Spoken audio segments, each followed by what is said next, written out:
this home is absolutely beautiful. It is the new home of a family I know and love who used to live down the road from me, but recently left everything they knew to move to South Carolina and minister to the parishes in their area. The other night, I was talking with the mother of the family, whom I highly admire, and she said something I have heard from so many women before her, but for the first time, I heard it in a new way. When speaking of marrying her husband, she said, "He never wanted me to work. He wanted me to be able to have the ability to stay home with the kids, and he made that a possibility."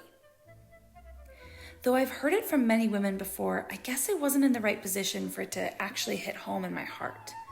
For the first time when she said this, I understood not working as more than not working.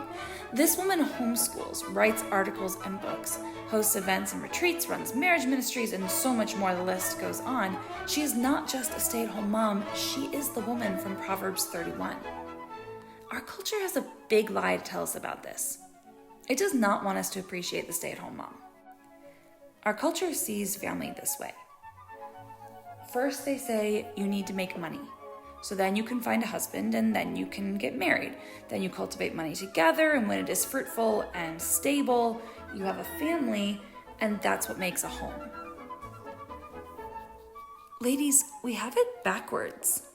For the first time when speaking with this mother and reflecting on Proverbs 31, I understood that this gift from her husband for her not to hold a job actually honored her femininity and bequeathed her the freedom to follow through with her natural calling without the necessity to leave her children, her house, or her sphere of deep fulfillment. See, the woman of Proverbs 31 is not idle. She is a homemaker, a planter of vineyards, an industrious businesswoman, a mother of many children, and she does all of it from the structure of the home her husband has given to her. Ladies, if you're not married, Christ is standing in right now. You are the church, and Christ loves the church as a husband is called to love his wife. He desires above everything to provide for your every need. It is his desire to provide the structure for you within which you will thrive. And here's the secret to that structure, because it's not the way the world sees it. For a woman, business never comes first. Not in our heart, not really. Business or economic growth is a byproduct from the deep fulfillment of woman's initial mission, which is home. The structure within which the woman thrives is this. First, she receives and cultivates a home. Then she has a family. Meanwhile, she plants a garden, then broadens it to a vineyard, and ultimately, like the woman of Proverbs 31, she weaves a cloth and runs a business. The culture sees it as money, security, family, and only when all these things are in place, then you have a home.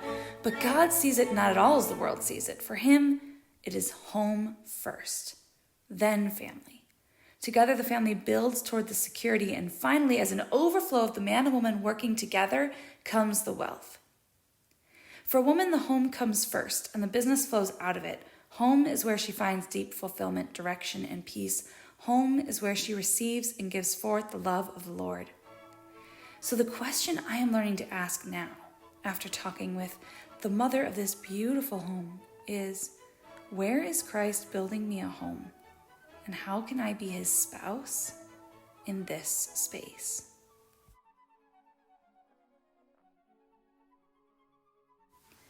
Who can find a woman of worth? Far beyond jewels is her value. Her husband trusts her judgment. He does not lack income. She brings him profit, not loss, all the days of her life.